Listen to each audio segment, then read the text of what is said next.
All right, welcome back. I know I said last week we were going to do it on Sunday and look at us on a Monday. Look, it's just how it works. This is the life we live. Yet again, as a host, we're able to adapt here and change it up. Not many people could do that. Yes, I am outside as well. This is not a fake background. I do not have the money for a green screen. I figured it's nice outside. I live in a nice area around here. I might as well show it off. Grass is unmowed, so don't look at that. We're here for sports takes. But the gang is all here. Jerry is not. Did you cut your shift this week at Target quickly, or what's you going know on what? with that? Now that we have proper preparation for this type of show, got out early. Everyone was taken care of. And now a Target member. Isn't that even better? So You're a Target member now? Now I'm a Target member. Yeah, I've been swayed. Target on my back. No, I really don't think we need to do this podcast. I think you need to keep that microphone, walk away, and just let us hear the sounds of nature. That's what we should get into. Yeah, you can hear the sounds of nature. It's like Augusta. It's like we're pumping in. Snow White. Yeah, it's like we're pumping in the crowd. It's like Augusta with an RV in the back. Yeah, exactly. It's a camper, Jerry, not an RV. Okay, get it right. You St. Louis man. It's city living. There's a difference. It's actually a fifth wheel, Jerry, is what they call this. Wow. Fifth wheel. Yeah. Does it have 5 wheels? No, I don't know why they call it a fifth wheel, to be honest with you. I honestly don't. So it's only got 4 wheels. I don't know why they call it a fifth wheel, to be honest. I don't know. Come on, country boy. What about me? I don't know. I stay in it, but I don't know if it's because it connects to like the back of the truck, like in the bed and not like by hitch. So it's a big difference. But yeah, honestly, I don't know why. I think that'd be like 8 wheels. Yeah, I don't know. Because I think they call the other trailers travel trailers. When it's connected by hitch to the back, this goes in the bed. I don't know. There's bugs flying. But honestly, fun as it always sounds. I don't understand the fifth wheel part. Thanks for throwing that one on me. That's a great one. All right, so we'll dive in here. A quick shout out to Gage Wood. What a name, first of all. Gage Wood, Arkansas's pitcher, threw the first no-hitter in the College World Series since 1960. I don't know who they played. I don't really care. I just thought it was kind of cool. It's like, didn't Roy Halladay throw like a no-hitter in like a World Series game or something? Like Probably. Years back? Yeah, so it's... My College World Series ball knowledge, very minimal. The only thing I know about is they all go to that bar and buy those Jell-O shots. Mm-hmm. And LSU absolutely tearing that up. In Arkansas, second place. Yeah, I saw that. It's like $5 Jell-O shot, and someone's bought like 20,000 Jell-O shots. That's ridiculous. You're just throwing money. That's just the guy that goes in just wants to prove he's rich, and he's buying Jell-O shots for the entire place. They're probably not good Jell-O shots. I'm looking up how many we have here. I'm going to see if I can find it. All right, while you look that up, we'll go to Rafael Devers, was traded from the Red Sox to the Giants. Kind of threw people off. Some people were comparing it to the Luka trade, which is far from that. Rafael Devers has never been top 10 in MVP voting, yet he's paid like he was. He was due $250 million was left on his contract. Basically, I think the Red Sox did the deal because the Giants were willing to take on all of that contract. Because the Red Sox didn't get much back in return. I know Red Sox fans are like, what the hell are we doing? We traded Mookie Betts, Chris Sale, now Rafael Devers. You're kind of dismantling the championship team over the last couple of years. But, kudos to the Giants, who are ran by Buster Posey. Who would have thought that? He runs them now. And the Giants are in the thick of it for the pennant race with the Dodgers, so they're trying to swing for the fences, and they get Rafael Devers. It's funny that this is being compared to the Luka trade because Boston's already done this. They just did it with Mookie Betts. I feel like that's what's hard to – it's hard to wrap my head around this trade in the first place no matter what. To trade away a core piece, an MVP-level player, no matter what and what sport. But, like, the even most shocking point is you did it a second time. And it took you a while to get back to this spot, too. It's not like as soon as they traded Mookie Betts, everything was better. So to watch them do this again and be really sellers, like you were saying there, Caleb, of all these guys going at a time where they look pretty good. It's not like the Red Sox are totally out of it or tanking. It doesn't really make sense to me, but MLB trades are weird because you don't have a salary cap. How many teams can eat that type of money? So it just makes these trades, anytime a guy with a big number has to go, it doesn't feel right. There's no sense here. There's no scale because everyone's built a little bit different. But speaking of MLB players, I got some number, by the way, guys. Updated by Paul Skeens and the Jello Shot Challenge an hour ago. LSU Paul Skeens? Like the Paul Skeens? The Paul Skeens. Writing down LSU's new number of 16,717 Jello shots consumed in Omaha. Or at least bought in Omaha. But still, it didn't matter. Woo pig. Shout out to that pitcher. So 16,000 Jello shots, and you do the math. What'd you say? 16,000? How many? 16,717. That was from an hour ago from the Jello Shot Twitter. It's $83,585. And all of Omaha's GDP. I mean, no, not technically. No, because doesn't Warren Buffett live there? You think he's putting money? That is a guy knows how to avoid taxes like the plague. Don't all billionaires? Exactly. Oh, there we go. Politics. Hey, we're in. You got to tie it in. Family show. There has to be a billionaire that's shelling out $83,000. Okay, first of all, 16,000 Jello shots is ridiculous. I don't even think in the town of Cass or the village of Cass, 16,000 has ever been consumed. You'd be surprised what they do up there up north. But no, this just means more.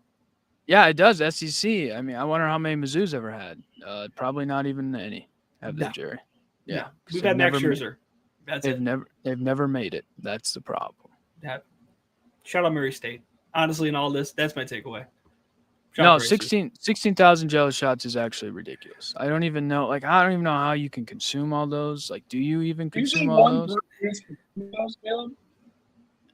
No, I don't think one person's consuming it all, but you got to think about it. How many fans do you have show up to the games? Like 16,000, that's ridiculous. Well, they pass them off. There's 4,000 people there. They all have 4, and then we're good. I guess, but dude, that's just a lot. It's just a lot of Jello shots. 16,000. It's just that is an insane amount of Jello shots, but I think it's achievable. All right, and then you can try the 16,000 Jello shot challenge. Dude, 16,000, they can't be that strong, dude. You think they have an infinite liquor? I mean, they probably prepare and prep for this. They know it's coming. This is like what they're known for. Oh, dude, they thought 16,000 Jello shots are getting bought. Probably, dude. This is their thing every year. They've made probably over 20,000 because you got to think of the other teams there as well. Oh yeah, this is the thing they prep for all year. And like the thing is with a lot of them, they'll buy and give away. So it is a little bit of like a flex, but it's the big thing is whose name is on it is kind of like the running part of it. So yeah, like you could buy, it's not LSU fans have not drink 16,000 or, inhaled 16,000 Jello shots. They've gotten pretty close, but in the name of the Tigers, Brian Kelly's now school and home is down at least 16,000 Jello shots. Arkansas not far behind. I can figure out that number in a minute. How many beers do you think are consumed at the Super Bowl? More than 16,000, right? Yeah, without a doubt. Because you got to think about it, there's like 80,000, 70,000 people probably on average go to the Super Bowl. At least half probably buy one beer. Yeah. Wow, dude. I mean, that's just a lot of Jello shots. That is a lot of Jello shots. We need Wisconsin in this tournament. That's what's missing. No, I don't know. Wisconsin's beer. I don't know. You need like a hard liquor state, which I don't know who that would be, but There's some sneaky brandy up there in Wisconsin. But that's just, I don't know, 16,000 Jello shots is just crazy. It still comes nowhere near close to this contract that got traded. Think about that. Oh, that is true. He's $250 million, and the Giants took on all of it. That's a drop in the bucket. You could poison, you could alcohol poison the entire city of Baton Rouge with the amount of money this man makes at this rate. Never should have made a stop on his cross-country flight. Instead of doing the Wade Boggs thing, he should have did the Rafael Devers and dropped about 50,000 Jello shots and left. For Arizona. Do it for that, for like the Wildcats. You got to do it for, like, it can't be Murray State. That's too much of a fairy tale. Like, Arizona just pops in with 50,000 Jello shots. Like, I just don't understand, like, it's just a competition that they do amongst the teams. So they're just like, oh, let's do this. Like, this bar, credit to this bar that started this, smartest thing ever. Yeah. Yeah. Like, what do they win? Just bragging rights? Oh, we spent the most in Omaha. It's like, what? They probably have a sign outside the bar, and it's like, whoever spends the most money is the coolest person in Omaha. And no, they just get liver failure. That's all. Yeah. Yeah, I don't think there's much fighting for the coolest person in Omaha. I don't know what my family's trying to do to me. They're giving you a Jello shot, actually. No. Purchase on behalf of LSU. Oh my God, Caleb's getting muted. He is so concerned. Are you He goes getting outside ice right now or something?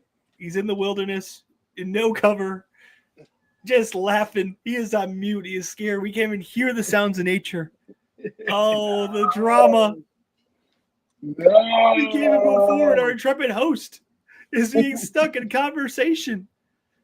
And he's talking about Jello shots. I can hear it. Oh my God. No, this trade is so nuts though. Like, to kind of get us back where we are, just because, but baseball trades don't make sense. Like, again, the guy makes $250 million. Like, we're talking about the amount of Jello shots, like the cost of 16,000 Jello shots, and we haven't gotten to like an 18th of his contract. Yeah, and he's like not even like, he's not like an Ohtani. Like, he's good, but like, is he, like Caleb said, he's not a Hall of Famer yet. Like, it is kind of crazy. But I think the MLB contracts have always been, I mean, for the last at least 10 or 15 years, you see some of these numbers for some of these guys, and you're like, what in the world is happening? Like, that's like a GDP of like a small country. It really is. And you would think those types of numbers would dissuade trades. That's why you sign these crazy deals. Like, no one's trying to trade for Shohei Ohtani because it would cost literally probably some people their franchises. Like, if the White Sox wanted Ohtani, they would have to move to Nashville. Like that's how you afford that type of player. So to see these moves go through when you don't have a salary cap, you can get these guys on amazingly long deals and super expensive deals. To then find someone that will pony it up is even crazier. Now we can't move forward because Caleb is back. Caleb, what just happened to you? My family was trying to do something stupid, and I shut it down. Yeah, they're trying to give you a Jello shot. Take it right now. No, they were not doing Jello shots are in a couple of weeks on this lake, Jerry, but not today. Maybe 16,000 may be consumed. I may start that down at the Diamond Lake Sandbar party. What boat buys the most? You get bragging rights. I'll be rich, and life will be good. Dude, I'm going to make the greatest transition because you still are outside. Earlier, you were talking about how the grass isn't mowed. We shouldn't look at it. Yeah, it looks like the rough at Oakmont. I was going to say, which one is worse? This backyard that you were sitting in? I'd still say Oakmont. Oakmont was a sloppy mess to watch it. I told you guys before this, I don't care how much money I get paid. I wouldn't want to play in that. Adam Scott even says unplayable. But Adam Scott didn't win. He choked it away. And the winner was J.J. Spawn. He won his first major. Some would say, he beat the best golfers, and he also beat the conditions. Probably one of the worst starts anybody's ever had to open a round in the majors. He had 5 bogeys in the first 6 holes. He got probably the toughest breaks you'll ever see, too. Like, he hit the pin on one. On 2. And hole 2. Second hole. And it rolled all the way back off of the green. He kind of stayed in. He said the rain delay helped him out. I know for him when He was in the playoff with Rory at the Players. He said he got a little nervous and kind of freaked out a little bit, and he built off of that. But credit to him. I do have a crazy stat. Scotty Scheffler came in kind of like everybody talked about him being number one, Scotty versus the field. He was tied for 8th. Only 3 times in the history of the U.S. Open has a number one gone in and won the tournament as the world number one. Who are those players? If you had to Tiger guess. Woods. Nicholas? Okay, it's only Tiger Woods. Oh yeah. This Isn't that crazy? It was only Tiger Woods. Only 3 times. So give me 16,000 Jello shots. No. You have $83,000. You can pay for that. Well, the amount of money they win in this purse, JJ Spawn can make a major dent in the Jello Shot Challenge. He could. He won $4.3 million, which is the most ever for a purse at a major. This tournament was great television. Terrible playing conditions. You got a chance to watch a little bit of 08, in the in-between on Father's Day. Yeah, I love how, rain delay, what does NBC think? Tiger Woods, 08. Let's go to it. Yeah. It was shout out to JJ Spawn for surviving, because I think what makes this win so impressive is he literally got no breaks. Not only did he have that bad start, they came out there and that course was playing even harder than it already was. So it's not like with the rain delay, yes, he got his mental right, as he kind of, alluded to in the, championship celebration. But we saw all those other guys, was it DJ Burns, literally hit that shot off of 15, splashing and soaking in water in the fairway, right? Like the people who ended the day had it the hardest. So for JJ Spawn to come out, be second to last group, and to pull away and also hit that insane putt. It really helped that Victor Hovland drop 64.5-foot putt. You just drop it to absolutely ice it, just put no doubt in, obviously, because there was a chance. That's a 3-putt situation on those greens on that course. Shout out to Victor Hovland for being the best teammate ever, knowing he's out of this tournament and dropping it just outside for Spawn. I don't know if he actually did that, but that obviously helped to give him a good read right beforehand. But you look at the drive on 17 from Spawn to absolutely put that ball almost 25, 30 feet from the pin. And then to ice out to, if I remember, end under, right? Or end even, at least. Yeah, I think it was 1 under. This is what the U.S. Open is. And it was pure carnage. It was complete and utter disgusting golf from a lot of people, because for one time a year, they look like us. They couldn't hit out of a rough. Good shots were just good. You try to spin the ball a certain way, it doesn't work. And so the guy who just grinded all the way through, which what JJ Spawn does a lot, he kind of just keeps himself around. He's not, the highlight reel guy, but he just kept grinding his whole career, grinded through the players, all this stuff. Great moment for him, well-deserved. And to be the only guy who shoots under, I think speaks volumes of how hard of a weekend it was for so many guys. Yeah, you had, a lot of guys that didn't even make the cut. Bryson, Phil, Justin Thomas, Shane Lowry. Guys that you expect to be there were not there. It's tough. I think the biggest question, because this was a debate I heard late last week and kind of over the weekend, is do you want to see these pros struggle like this, or do you want them to see better, be better than we are? Right? Because it's we're so used to them going out and shooting 14, 15 under and looking better and being like, well, I can't do that. And then you watch a tournament like this where you're like, wow, even they struggle as well. So for me, I don't care. I think it's every once in a while it's funny to see them struggle a little bit with these kind of courses. But still, it's if I played that course, I'd be shooting a 200, for one round. So I think that was, the biggest debate, overall. And kind of, if he wouldn't have made that putt, this is remembered as a choke from Sam Burns and Adam Scott more than anything else. Because that's who I thought was going to win. I thought Adam Scott was going to win it. At 44, I thought he was going to win the second major. I just felt like he was going to do it. And then he kind of choked it away. And it just got to a point where just watching these pros get so frustrated out there, I think was also kind of interesting, because you had guys that would be typical shots they hit, they'll get it within 3 feet. It was one rough to the next rough to the next rough. It was very great television, but it's what the USGA wants from US Open, so it was very, very interesting. I think I like watching golfers be bad at golfing, professional golfers, because when they do well, I'm like, that looks so easy. And then I go and I'm like, wait, I forgot I'm the worst golfer in the world. But when they're bad at it, then it's like, oh wait, yeah, this sport is really hard. I'm gonna save $15 and not go to Diamond Lake. And I think the hard part now in the current state of golf is you don't have many more moments where you have all the best players in the world in the same spot because of both LIV and the PGA, where the guys who still make headlines like a DeChambeau, even a Rory, and all these guys like John Rahm, Koepka, names that people know, right?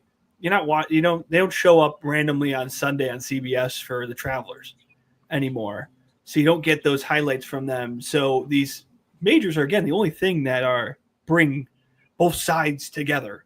So it's harder to see those big names drop out and struggle when it's like this is one of the 4 times you have a majority of the golf world tuning in, because a lot of the PGA fans don't feel the same. Like, I really am curious way down the road when we're old men complaining and whining about stupid things, how we talk about Scotty Scheffler, right? Who again had a great weekend here, but yeah, he's tearing up the PGA right now. There's still so many faces here that aren't in those weekly tournaments. Doesn't mean he's not a good golfer. He's fantastic, right? And I think it makes the question of like the U.S. Open, which traditionally, like you said, Caleb, is supposed to be this challenge, this hardest test, where these golfers look human. That is what the USGA prides itself on doing, is basically humiliating these guys for 4 days.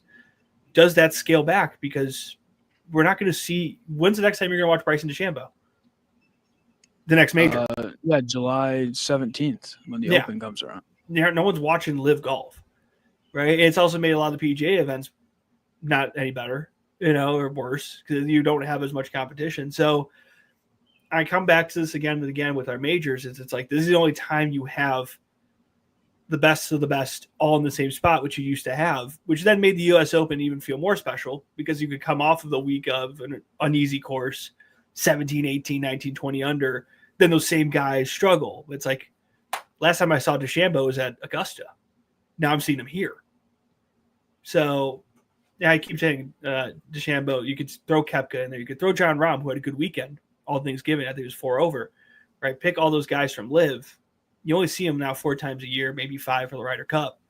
So it's something that until this ever gets situated, it's going to put a weird spot on the majors because that's the only time you get to showcase the best in the golf world. And you really want to showcase them so infrequently and then struggling 1 out of the 4 times. So I love it. It's US Open. It's supposed to suck. It's supposed to be carnage. And it rewards those people like JJ Spawn who toughed it out and beat out everything, including the field and the conditions to win. He played great for 4 days of golf. Like, that should be rewarded. It was. I don't know. I'm going to switch topics a little bit here. Mm-hmm. I don't know if you guys are up to date on what happened today, but I'd like to congratulate Justin Reed. Does anyone know where I'm going with this? No.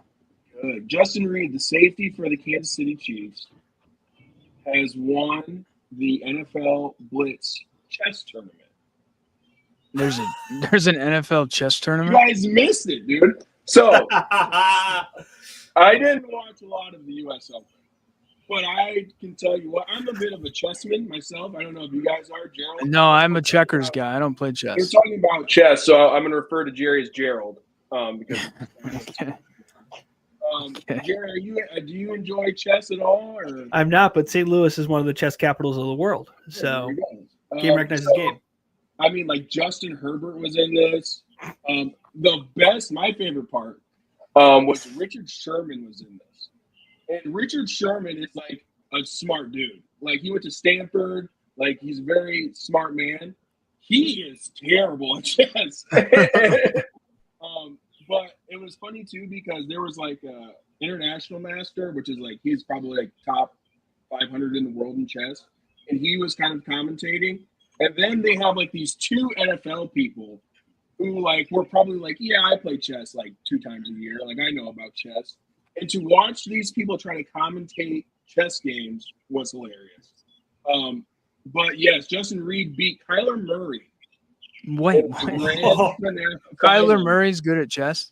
Apparently, he's better than like 6 other NFL guys. None of them were like really that good. Like if you watch, like I keep up to date with a lot of the chess stuff. So if you watch like Magnus or Hikaru or any of those guys, that's like the best players in the world. So this doesn't even. They're like all average, and then Richard Sherman's like down here. Where was it? Where did you watch this at? This was on Twitch. Okay. I found it on Facebook. Like, I was like, wait a minute, this is happening right now? It was like, oh, Kyler Murray beats Richard Sherman. And I was like, I have to, like, watch this. So I was watching it. Justin Herbert was playing. It was very, very entertaining.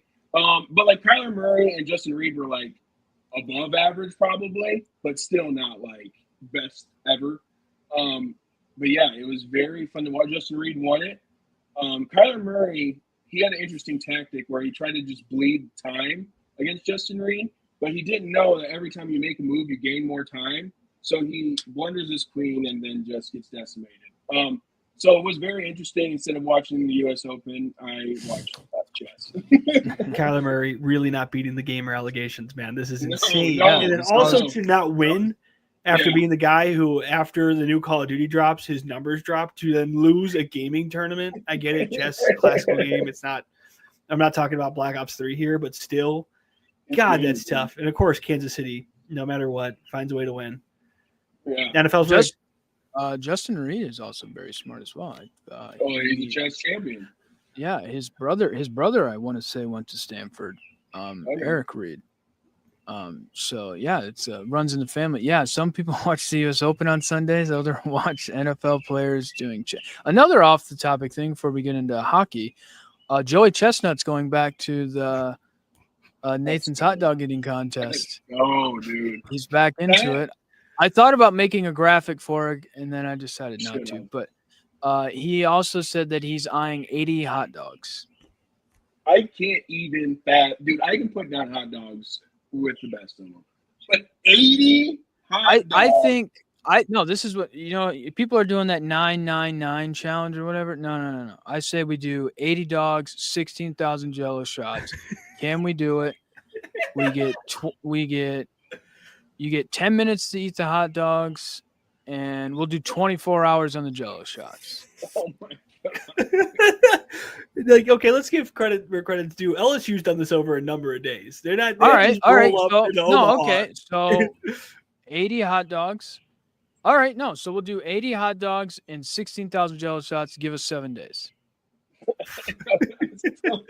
Bill Chikasopoulos, you have been challenged.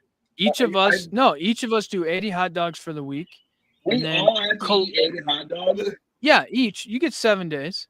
And then collectively, we'll do 16,000 Jello shots, the three of us.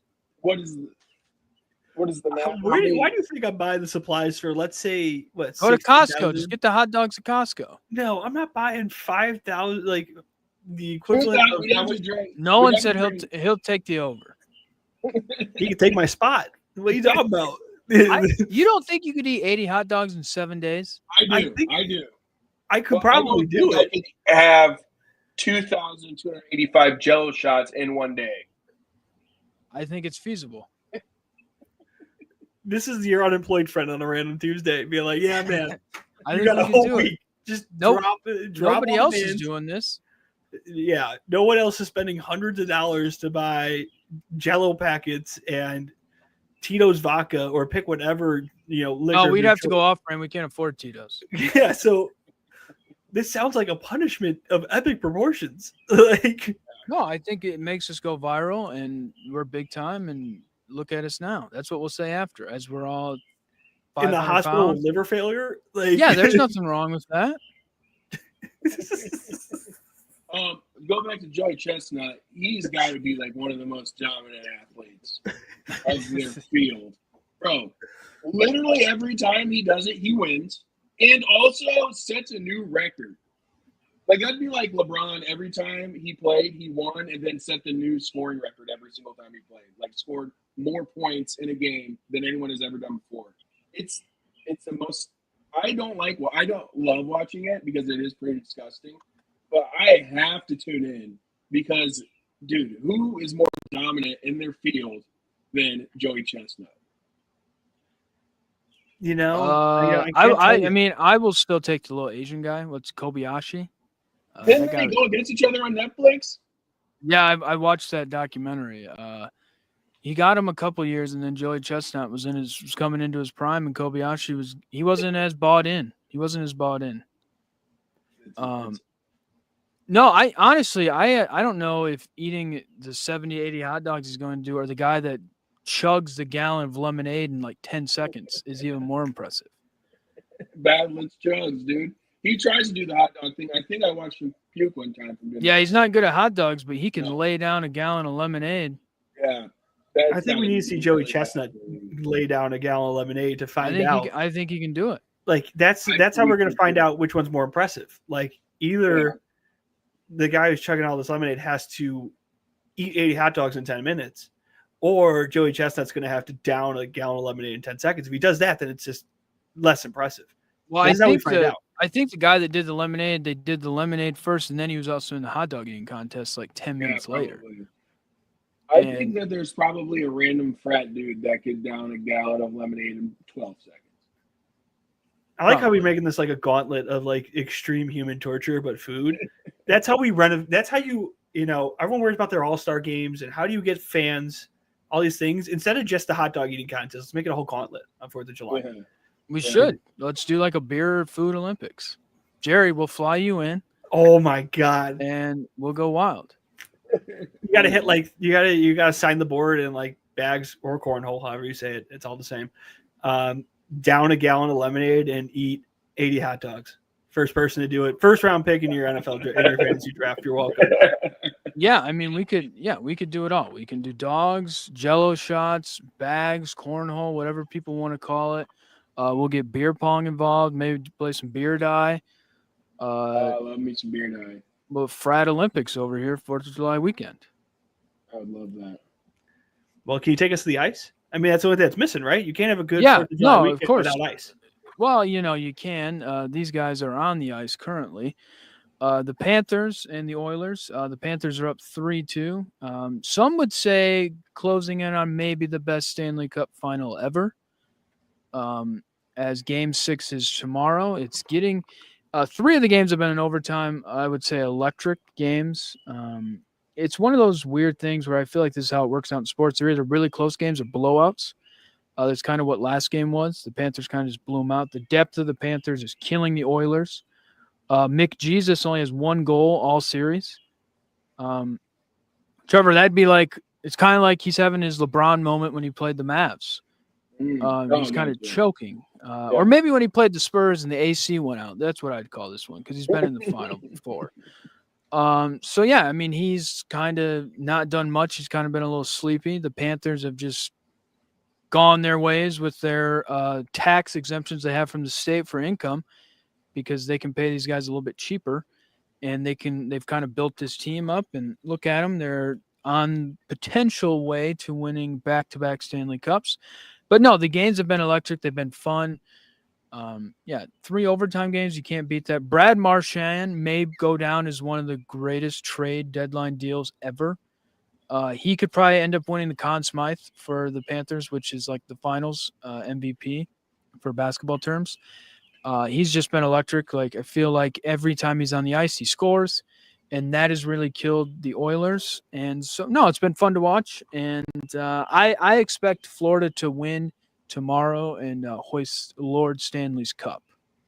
This series has been so weird, man. Like, really, Game 4, I'm still stuck on, even though, obviously, now after Game 5, Florida took care of business.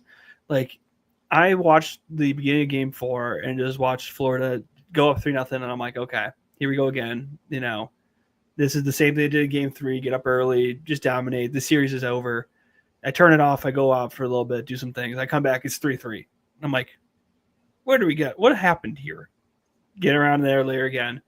Then Edmonton scores the 4th. And I'm like, uh-oh. No, okay. Things get interesting. Florida then drops in that 4th goal. They go to OT. And I'm like, okay, they're going to rip the hearts out. This is where the depth comes in. This is where they, empty netter. They find a way to get with the extra guy to put it in.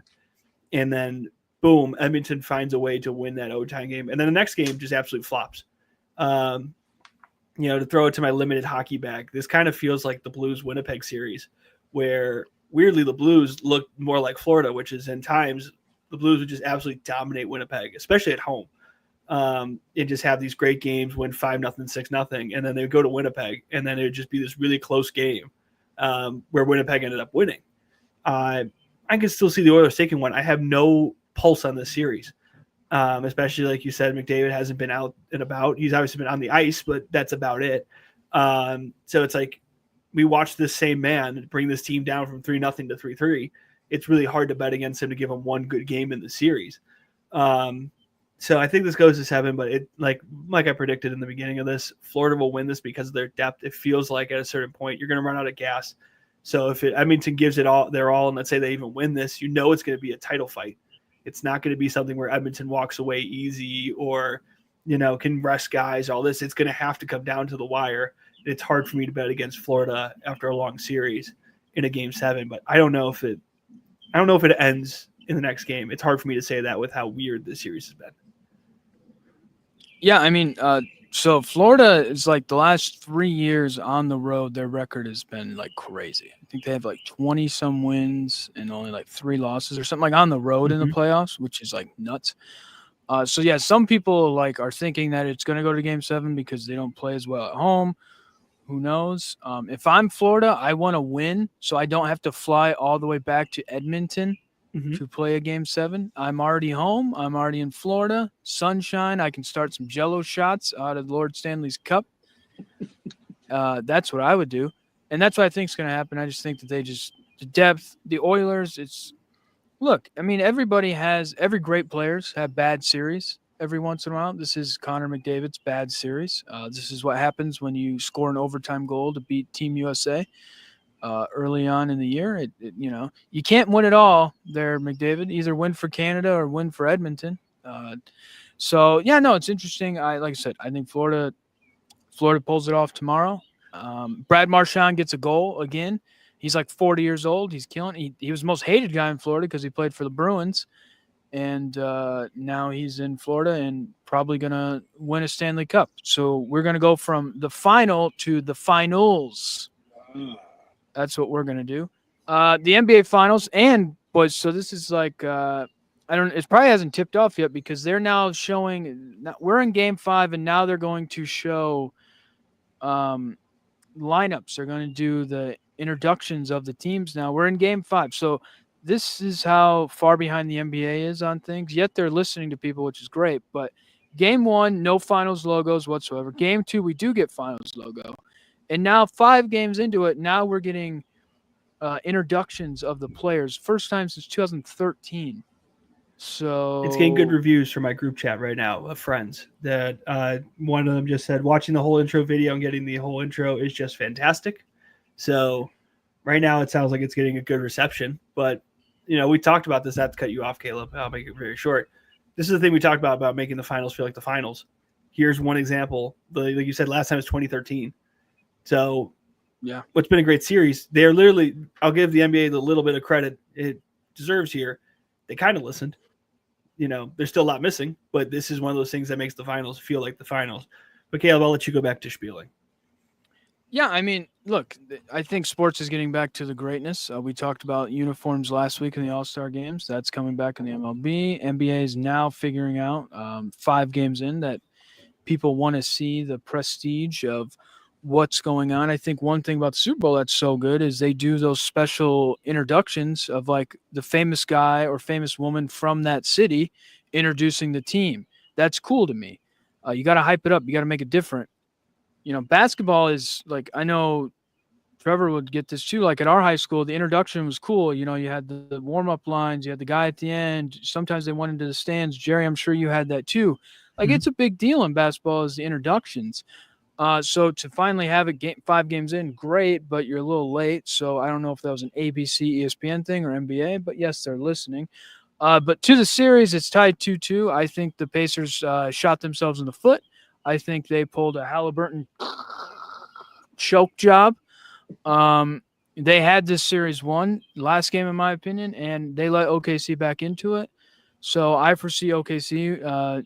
I don't know if they'll win the next 2 games, but I foresee OKC winning this now. Pacers had the chance to go up 3-0. SGA had 35 points in game 4. They let him get hot. I think it's over. Honestly, that's just my synopsis of it. Game 5 tonight. But no, I think the series is over. I think the Pacers shot themselves in the foot. And whatever door that they had closed, they left it open, and OKC blew it open. It's game 4 was so wacky for the sense that OKC only hit 3 threes and won that game. There was a little bit of the one thing I saw a lot about on social media was the refereeing of this game. It was a Scott Foster classic, as some would say, and there was some iffy calls. The one thing that's been a lot of fun about this series, it has been very physical. These guys are starting to really not like each other. It's something the broadcast did a good job pointing out. We got our first technicals of the series midway through. First, it was on the Pacers, then later OKC got one. They're starting to be more hidden when it goes into the lanes. Like, you see how Neesmith is guarding SGA. He's basically face guarding him and all these things. Like, it's getting chippy, which I think it just a little bit favors Oklahoma City because they are a deeper team just overall. So it's hard. And a team like Indiana, they ride off of pace of being fast. So if you slow the game down and you're hitting and going back and forth, that tends to slow guys down, even if they're running that fast break. I don't have kind of like the NHL finals. It's hard to have a pulse on this series. It does feel like absolutely Indiana let one slip. At the same time, you can turn that around and go Oklahoma City figured it out a little bit. Like, this is a young team that has not been that challenged, but you can go back to the Denver series. They're down 2-1, similar spot as the finals, and they came back and figured it out. But it's really going to be if someone steals one of these games, it's over. But that's what you have to do. And that's such a hard thing to predict. And we got to see it here in the intros, which I'll watch over after our lovely podcast. These are tougher environments. I get it's a small market, this and that, all that. The whole city, all Oklahoma City's there. Yeah. And same thing with Indiana and Indianapolis. The whole city's rocking. So, it's hard to say that any team's going to walk into one of those home buildings and pull it off. So I still have Oklahoma City, but it's not by a given. And I feel like it's easier, weirdly, for Indiana to take over this series and not because they have a hot hand. They hit a lot of threes. They score in a hurry. That leads you to usually a little bit more long-term success, especially because they've found ways to break down the Oklahoma City defense and stretch them into long games, which they're not used to. They have 60-plus wins because they've been doing that all year and destroying teams here and there. So this is not a guarantee. It's going to be a fun game 5. I'm actually going to shut up so we can start listening to it and watching it sooner. Yeah, I just think I think OKC is a better team because they don't have to rely on the fast pace or the pushing the tempo constantly. And when the game is slowed down, that favors OKC. And I think, right now it's kind of like I'm watching on my phone. It's like a shootout, but it's a very fast-paced game, and OKC is keeping up with the Pacers. Now, if we slow it all the way down, the Pacers can't even compete with OKC. I think that OKC is just too good at any type of game they want to play. They might not be as fast-paced or as good at it as the Pacers are, but they can still compete when it gets fast, like right now. I think I've watched 4 or 5 fast break buckets from both teams. When the game gets slowed down, though, I don't think that the Pacers can keep up with the Thunder. Yeah, I mean, it's going to be interesting. Like I said, I just think the Pacers, when you come in kind of on the Cinderella path and you have a chance to go up 3-1 and you don't do that, you shoot yourself in the foot. You allow this team who is, yes, more talented than you to get back in. It hurts you. So that's why it's like I don't want to count them out because they time and time again, but it just feels like you had your golden opportunity. All your magics kind of ran out. But yeah, I mean, see the rest of the game to play out. Yeah, we'll figure out how to eat 80 hot dogs and 16,000 Jello shots. I think we should do that. I don't see why we wouldn't. Do you think we could even finish 16,000 by the end of the year? No. I think that's conceivable. For the rest of the 6 months of the year. Oh, I was thinking 12 months. That could be difficult. No. That's a lot a day, dude. It is a lot. If it was like, I don't know, like, no, that's still an insane amount. No, probably not. I was gonna say if we could break it down to like on Friday and Saturday. It's 5,000 Jello shots like a person. Yeah. This is my thing. Do you think we can even have 16,000 Jello shots with no alcohol in them by the end of this year? I'd probably not. I'd get tired of Jello shots. As I was saying, take out the booze itself. 20, probably the first 20. Yeah, take out the booze, and we're not even doing it. Let alone you put in the Kirkland brand vodka that smells funny, and you're like, great. I have to do 500 of these by the month's end. Like, what happens when you take a day off? Then you better really fuel yourself up for the next day. Like, I appreciate the thought, but I don't want to get fired because I'm on an 18-day bender because I've had so many orange Jello shots. My piss is orange, my tongue's still orange, and I can't see straight as I'm trying to work.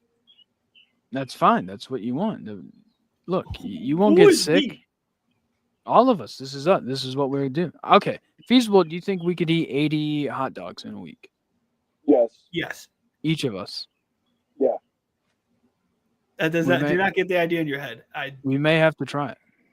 Okay, hold on. I could eat 84 in a week. 84 in a week? All right, do it. Document. I could eat 4 for breakfast, 4 for lunch, 4 for dinner every day. All right, document it. Well, my physician will not be very happy with me. I don't go to the doctor. I just think that Caleb, do you remember the Super Size Me documentary that we watched in high school? Yeah. Like, I think that I would have similar, like, he was a perfectly healthy man, and then by the end of his challenge, they're like, your kidneys are shutting down, you're way fatter. Like, Trevor, it's content. You can keep Caleb just do his podcast in his backyard that he doesn't mow. I think that if, like, there was some sort of financial benefit to me doing this, I'm not doing it for the free podcast. I get it. I get it. I wish I could pay you to do it, but I think it'd be funny to do it. If you tried to do it. I agree, but I would do it if it was like me and you combined. Could us together eat 80 hot dogs in a week? That's not that hard. That's easy. We'd still have to eat 40 hot dogs. 40 hot dogs, yeah. In a week. All right, we'll figure it out. The last time I had a hot dog. We'll figure it out. So you're ready. Your palate is ready for a hot dog. Yeah, I would go for it. Okay, then we'll do 120. 120 hot dogs. Each of us eat 40 hot dogs in a week. Oh my God. No, 120. Each of us have to eat 60. All right, we'll figure this out. We'll play. That math doesn't work, Trevor. 120. 120 for 2 of us. Yeah, no, that works. 60 and 60. 60, yeah. All right, we'll have this planned out. We're gonna figure something. We'll do one of these challenges. I think 16,000 Jello shots would work, but some don't want to jump on. That's gonna do it. We'll be back next week. Maybe the NBA Finals and Stanley Cup Finals will be over by then, and we'll have to talk more about the Jello shots. That's what. If you see Caleb at Alcoholics Anonymous, say hi. No. The first step of admitting you have a problem is admitting you have a problem. I'll never admit that. But that's going to do it. We'll see you next week.